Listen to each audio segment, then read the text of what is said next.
Hello guys, welcome to my YouTube channel. This is my first video and today I am going to tell you about rape laws in Nepal, which means जबरजस्ती करणी। कुनै महिलाको मन्जुरी नलिई करणी गरेको वा मन्जुरी लिए पनि 18 वर्ष भन्दा कम बालिकालाई करणी गरेकोलाई जबरजस्ती करणी भनिन्छ। कुन अवस्थामा चाहिँ मन्जुरी लिएको अमान्य हुन्छ भन्दा करकाप, अनुचित प्रभाव, डर, त्रास, झुकानमा पारी, अपहरण गरी वा शरीर बन्धक लिएकोलाई मन्जुरीलाई मानिने छैन। होस ठेगानामा नरहेको अवस्थामा मन्जुरी लिएको छ भने नि त्यो मन्जुरी मानिदैन।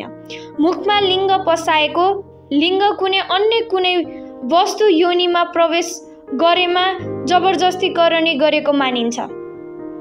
जबरजस्ती करणी गर्ने व्यक्तिलाई सजाय निर्धारण महिलाको उमेर अनुसार गरिन्छ।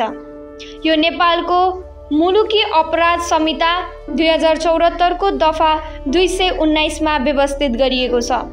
10 वर्ष भन्दा कम उमेरकी बालिका पूर्ण अशक्त अपाङ्ग भएमा वा 70 वर्ष भन्दा कम उमेरका महिला भए जन्म कैद सजाय हुनेछ।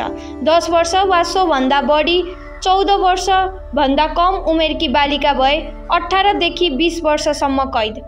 14 वर्ष वा सो भन्दा बढी 16 वर्ष भन्दा कम उमेरकी महिला भए 12 देखि 14 वर्षसम्म कैद। 16 वा 16 भन्दा बढी 18 वर्ष भन्दा कम महिलासँग करणी गरेमा 10 देखि 12 वर्षसम्म कैद। 18 वर्ष वा तो भन्दा बढी उमेरकी महिलासँग करणी गरे भए 7 देखि 10 वर्षसम्म कैद। यस्तो हालको करणी भएमा हजुरले तुरुन्त उजुरी दिन सक्नुहुन्छ। Thank you. Subscribe for more videos like this.